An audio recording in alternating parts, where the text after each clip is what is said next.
কারণ করতে হলে আপনাদের পলিটিক্যাল মানুষ দরকার, যারা মানুষকে ভালোবাসে, মানুষের কাজে লাগবে, তাদের আপনাদের নির্বাচিত করা দরকার।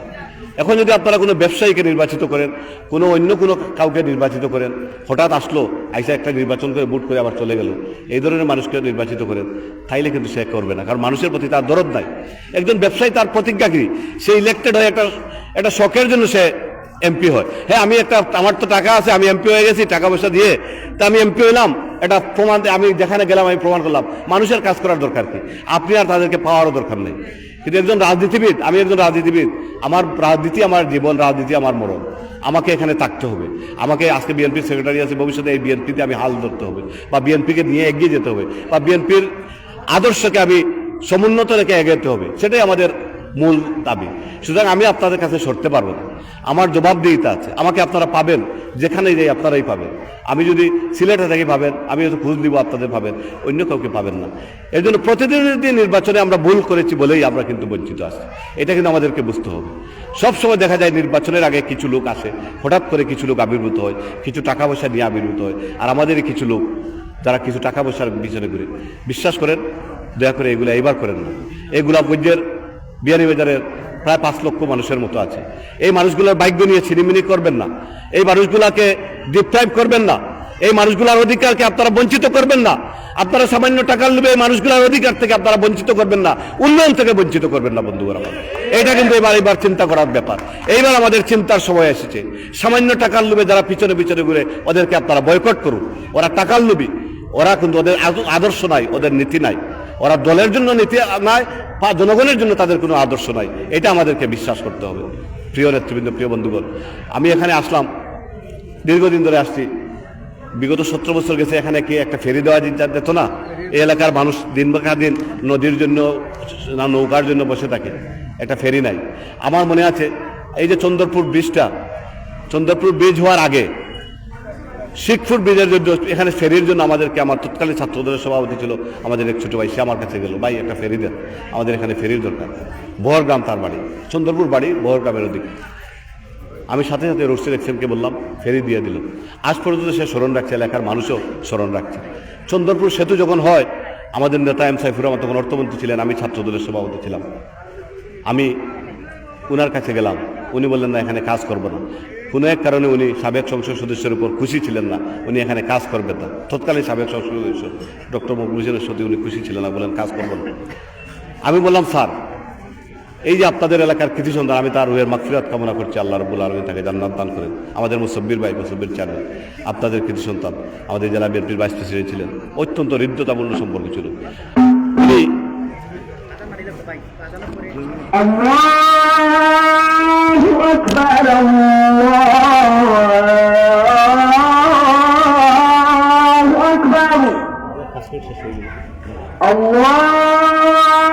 আকবার, আল্লাহু আকবার। আশহাদু আন লা ইলাহা ইল্লাল্লাহ,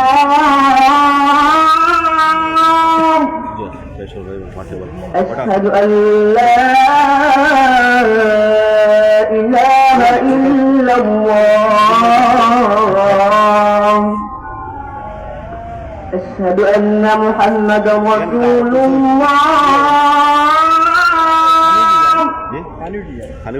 أشهد أن محمدا رسول الله،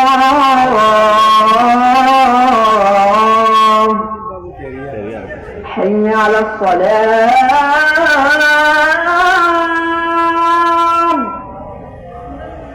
حي على الصلاة،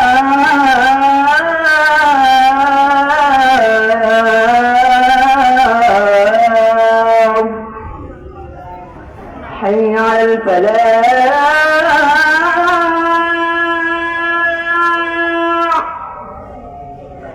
حي على الفلاح،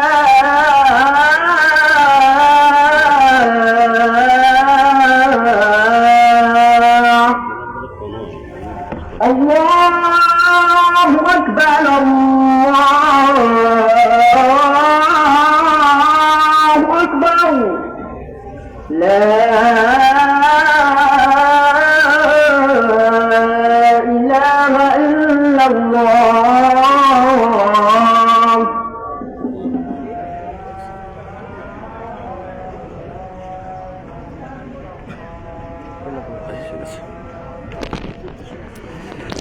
ধন্যবাদ। তখন এই আপনাদের কৃতি সন্ধান মুসব্বির সাহেব আমাকে আমি খোঁজ করে নিলাম। নেওয়ার পরে আমি আমাদের নেতা সাইফুর রহমানের সঙ্গে দেখা করলাম, তো উনি করবেন না। আমি বললাম, স্যার এখান দিয়ে উনি এমপি সাহেব হাঁটে না, এখানে এলাকার মানুষ হাঁটে, মানুষের অত্যন্ত কষ্ট হচ্ছে, আপনি এটা করতে হবে। যেহেতু আমি ছাত্রদলের সভাপতি ছিলাম, উনি আমার কথাকে গুরুত্ব দিলেন, বললেন ঠিক আছে তুমি যখন আসছো আমি সেটা করে দেবো। সাথে সাথেই তিনি রোডসের সুপারিনটেন্ডেন্ট ইঞ্জিনিয়ার এক্সিকিউটিভ ইঞ্জিনিয়ারকে ডেকে এনে এটার ফিজিবিলিটি রিপোর্ট নিয়ে প্রস্তাবটুকু পাঠাতে বললেন। তারপরে আজকে আমার সভাপতি, জেলা বিএনপির সভাপতি আব্দুল কাইম চৌধুরী, উনি ছিলেন থান পিএস, উনার নেতৃত্বে একরেকের মিটিংয়ে সেটা পাশ হয়ে আমাদের এই স্পিয়াটা হয়েছিল। এই চন্দ্রপুর ব্রিজটা একটা স্প্যান বাদে সব কাজটুকু আমাদের সময় হয়েছিল বিএনপির সময়।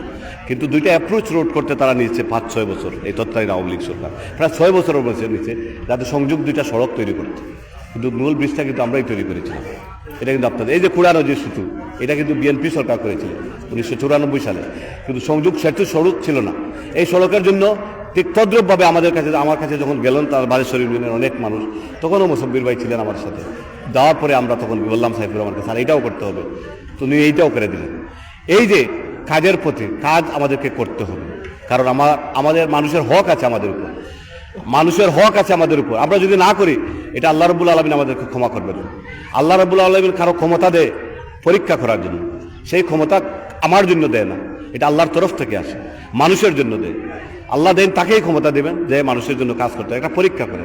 সেই পরীক্ষা যদি আমরা ফার্স্ট না করতে পারি এখানে কোনো লাভ হবে না। এই যে ব্যাপারগুলো আমি বলতে চাই, আমি তৎকালীন অবস্থা সাইফুর রহমান স্যারের সাথে আরেকটি কথা বলেছিলাম, দুইটা সেতুর কথা। এই যে মিরগঞ্জ টু শরীফগঞ্জ একটা সেতু তৈরি করা হবে, এবং বাগার আর একটা সেতু, দুইটা সেতু এবং তৈরি করেছিলাম, যে গোলাপগঞ্জ সদর থেকে বাগা ইউনিয়নের সাথে সংযোগ দুইটা সেতু। উনি তখন কমিটমেন্ট করেছিলেন। বাগার সেতু সরবরাহ আমাদের ময়নামিয়া চাচা ছিলেন, আমাদের বিএনপির সভাপতি, আমার সাথে ছিলেন, বলেছিলেন ইনশাআল্লাহ আগামীতে ক্ষমতায় আসতে আমরা করবো। কিন্তু আগামীতে আমরা পরবর্তীতে তো নানান ষড়যন্ত্রে আমরা আসতে পারি নাই, এই কাজগুলো আমরা করতে পারি না। কিন্তু এইবারও আমি আসার পরে আমি অলরেডি কথা বলেছি, এখানে যাতে কাজটুকু হয়। শিখপুর ব্রিজের কাজটা বন্ধ হয়ে গেছিল কিছুদিন আগে, আমি লন্ডনে তাদের সাথে কথা বলেছি, লোকালি কথা বলে সমঝোতা করে, মানুষ ওই যে জায়গা একবার হবে তারা জায়গা দিতে চায় না, তারপর আমি বুঝিয়ে সুঝিয়ে বলে এখন কাজটা আরম্ভ করে দিয়েছি। এইটা কিন্তু আমরা চাই এই অঞ্চলটা উন্নতি হোক। এই অঞ্চল উন্নতি হলে সমগ্র গোলাপগঞ্জ উন্নতি হবে। এই অঞ্চল উন্নতি হলে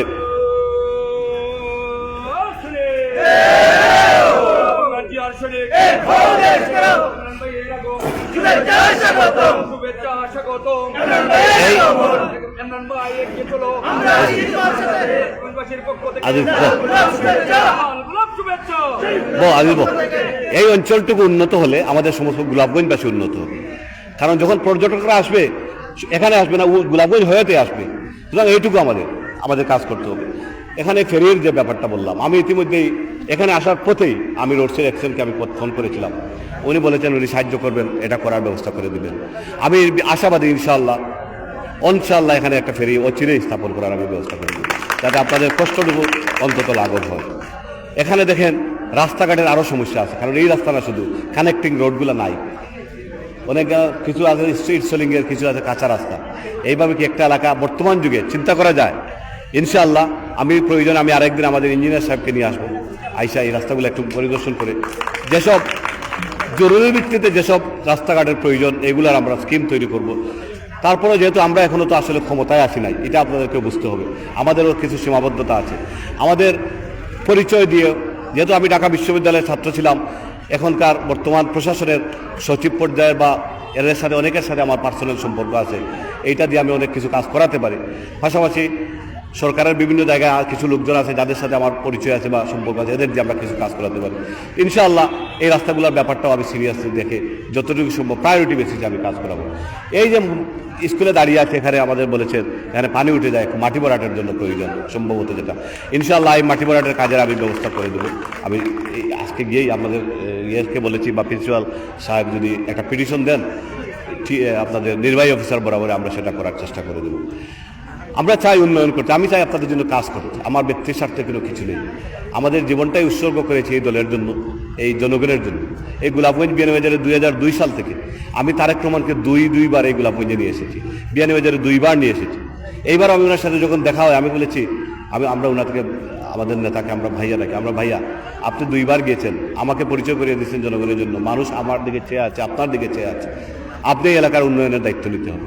বললেন ইনশাল্লাহ চিন্তা করো না, বিএনপি পাওয়ারে আসলে তোমাদের এলাকার উন্নয়ন যতটুকু হবে তুমি করবা, তোমাকে আমরা সহযোগিতা করবো। উনি নিজে বলেছেন সেটা। ইনশাল্লাহ এই বিয়ানীবাজার গোলাপগঞ্জের উন্নয়নের সর্বশক্তি দিয়ে আমরা কাজ করবো। আমরা 2টা মডেল উপজেলা হিসাবে করতে চাই। শুধু সেটা না, এই যে বানেশ্বরের রাস্তাটা আসলে বিভিন্ন জায়গায় আমি দেখেছি যানজটের একটা ব্যাপার আছে, এটা নিয়ে আমি কালকে কথা বলেছি। স্বাস্থ্য কমপ্লেক্স যেটা বলেছেন অত্যন্ত সঠিক জিনিস, এখানে কোনো ডাক্তার নাই। আমি ইতিমধ্যেই সিভিল সার্জনের সাথে, এবং দাঁড়া বহরের ডাক্তার খুব কম, সপ্তাহে মূলত 2 দিন না 3 দিন আছে। আমি দাঁড়া বহরের ডাক্তারের সিভিল সার্জনের সাথে কথা বলেছি, উনি বলেছেন আজকের এই আমাদের ওসমানী ডাক্তার সেও ছিল সামনে, আমাদের ডাক্তার রাফি, তার সামনে যে সিভিল সার্জন বলেছিলাম যে আমাদের এলাকায় ডাক্তার নেই। বলছে ভাই আমি তো কী করবো, অনেক ডাক্তার পাই না, আপনি একটু তদবির করে কিছু ডাক্তার নিয়ে আসেন। আমি বললাম আপনি সিভিল সার্জন পান না পাইলে আমি কীভাবে পাবো? তখন বলেছে যে একটি মন্ত্রণালয়ের তদবির করার জন্য। আমরা চেষ্টা করবো অন্তত এখানে একজন ডাক্তার সপ্তাহে অন্তত 1 দিন বা 2 দিন হলে যাতে উপস্থিত হয়, এটার জন্য আমি আজকে গিয়েই আমি একটু কথা বলবো সিভিল সার্জন মহোদয়ের সাথে, যাতে অন্তত আপনাদের এই সমস্যাটুকু সম্পন্ন হয়। পাশাপাশি এই কুষ্টিয়া মেডিকেল ক্লিনিক তো তাদের অনেক ভালো কাজ করতেছে, মানুষের সেবায় কাজ করতেছে, আমি তাদের প্রশংসা করি এবং তাদেরকে সব ধন্যবাদ দিই এবং স্যালুট দিই যে তারা মানুষের সেবায় তাদেরকে নিয়োজিত করেছে। পরিশেষে আপনাদের প্রতি আমার একটা আদত আহ্বান, আমরা এখন এইবার নির্বাচন একটা ভাগ্য নির্ধারণের নির্বাচন। এই নির্বাচন কিন্তু ছেলে ফেলা না, এই নির্বাচনের উপর ভবিষ্যৎ নেতৃত্ব নির্ভর করবে। এই নির্বাচনের উপর ভবিষ্যৎ আগামী বিয়ানীবাজার গোলাপগঞ্জের ভবিষ্যৎ নির্ধারণ করবে। এই যে 4 লেনের রাস্তা আছে দেখেন, এই প্রশাসন কেটে নিয়ে গেছে সিলেট থেকে শেওলা হয়ে, যেটা 4 লেন গিয়েছে সুতারকান্দি, এই 4 লেনের রাস্তা 2,000-2,500 কোটি টাকা প্রজেক্টের কাজ নিয়ে গেছে। মানে সেটা না অপ্রয়োজনীয় বলেছে আমাদের সিলেটের জেলা প্রশাসন। আমরা পরিষ্কার বলেছি যে এই 4 লেনের কাজ যদি নিয়ে যায় আমরা তার বিরুদ্ধে প্রতিবাদ গড়ে তুলব এবং আমরা ইতিমধ্যে এই কর্মসূচি দেব, আপনারা সেটাতে সহযোগিতা করবেন। কারণ এদিকে যদি 4 লেন হয় তাহলে দেখেন গোলাপগঞ্জ থেকে সিলেট যেতে বা বিয়ানীবাজার থেকে সিলেট যেতে কত অ্যাক্সিডেন্ট হয়, মানুষ মারা যায়। এই বিপজ্জনক অবস্থা থেকে আমরা বাঁচতে চাই। আমাদের অধিকারের জন্য আমরা রাস্তায় নামতে পারি। মনে রাখবেন, অধিকার কেউ কাউকে দেয় না, আদায় করে নিতে হয়, অর্জন করতে হয়। বিগত 5ই আগস্ট আপনারা অনেকে মনে করেছিলেন হাসিনা কখনোই যাবে না, আমাদের অনেক নেতাই মনে করেছিলেন। কিছু কিছু নেতা আছেন বিশ্বাস করে, তাদেরকে আমরা পদ বলেছিলাম, পদ দেবেন, বর্তমান প্রার্থীর মধ্যে আছেন, বলে এই পদটা নেন, বলেছেন ভাই আমি পদ দেব না, ভাই আমি এই পদে যাইতে পারবো না, এইভাবে বলেছেন আমি পদ চাই না, আমার ব্যবসার ক্ষতি হবে। কিন্তু আমরা জীবনের সব কিছুর বিনিময়ে আমাদের বিশ্বাস ছিল যেভাবে যে একটা পাথরে ফুল ফুটতে পারে, আমরা সেটা বিশ্বাস ছিল, আমরা সেটাকে পাথরে ফুল ফুটিয়েছি এবং এই সরকারকে আমরা বাগাতে পেরেছি, পলাতক হতে বাধ্য হয়েছে খুনি হাসিনা। ইনশাআল্লাহ সব কিছু সম্ভব, nothing is impossible, everything is possible in the world if you got the your determination. তো আপনার যদি ডিটারমিনেশন থাকে, আপনার যদি ইচ্ছা থাকে, উইলিং পাওয়ার থাকে, সব কিছু সম্ভব, কোনো কিছু না করার কিছু নাই। আমি প্রতিশ্রুতি দিচ্ছি ইনশাআল্লাহ, আপনারা মনে করেন না এখানে আপনাদের কেউ নাই, আমি আছি আপনাদের সাথে, আমি হই না হই, এমপি হই কি না হই এটা অন্য ব্যাপার, কিন্তু আপনাদের উন্নয়নে তো অবদান রাখতে পারবো। যদি বিএনপি সরকার আসে আপনাদের জন্য আমি কাজ তো করতে পারবো, সেটা আপনারা বিশ্বাস রাখেন। অনেক এমপির চাইতে আমি বেশি কাজ করতে পারবো, এটা আপনারা বিশ্বাস রাখেন এবং এখনো করে যাচ্ছি। অনেক এমপির চাইতেও বেশি কাজ করে যাচ্ছি। এই গোলাপগঞ্জ বিয়ানীবাজারে অনেক রাস্তাঘাট আমি করেছি, এই যে মনির বাঙ্গনের কাজ করাচ্ছি, মসজিদ মাদ্রাসায় কাজ করে দিয়েছি। এই যে আপনার বসন্তপুর একটা মসজিদ, আমি বলেন নাই, ওনাকে দেখে নিয়ে এসে আমি 2 লক্ষ টাকা দিয়েছি একটা মসজিদে, ওই যে আপনাদের বিলাল সাহেব, জিজ্ঞাসা করেন ওনাকে। আমি চেষ্টা করেছি আপনাদের জন্য কাজ করার, আপনারা আমাকে কাজে লাগান, আমি আপনাদের জন্য কাজ করতে চাই, আপনাদের জন্য এই এলাকার মানুষের পাশে থাকতে চাই। আমার এখানে অন্য কোনো উদ্দেশ্য নাই, এইটুকু আপনারা চাই। আপনারা আমাকে কাজে লাগাবেন, আমাদের কাছে যোগাযোগ করবেন। আমি কোনো ঠিকাদারের ব্যবসা করি না, আপনারা ডাইরেক্টলি আমার সাথে যোগাযোগ করবেন, ডাইরেক্টলি আমাদের সাথে যোগাযোগ করবেন, কারো বায়ার দরকার নাই। আমাদের দলের সভাপতি সেক্রেটারি অবশ্যই এরা আমাদের নেতা, এরা অবশ্যই আমাদের দলের নেতা, এদের মাধ্যমে হোক আপনারা ডাইরেক্ট আমাদের সাথে যোগাযোগ করবেন, আমি আপনাদের সাথে কোনো অসুবিধা নাই। যে কোনো সমস্যায় যোগাযোগ করবেন, আমার ক্ষুদ্র সামর্থ্য মতো সার্বিকভাবে আপনাদের পাশে থাকার চেষ্টা করব। পরিশেষে ইনশাল্লাহ আরও আসবো, আগামী কিছুদিনের মধ্যে আবার আসবো, বারবার আসবো আপনাদেরকে সাথে দিয়ে। আমি চাই এই এলাকাকে একটা পরিবর্তন করতে, সেই পরিবর্তনের সূচনা হবে ইনশাল্লাহ আগামী ফেব্রুয়ারি নির্বাচনের মাধ্যমে।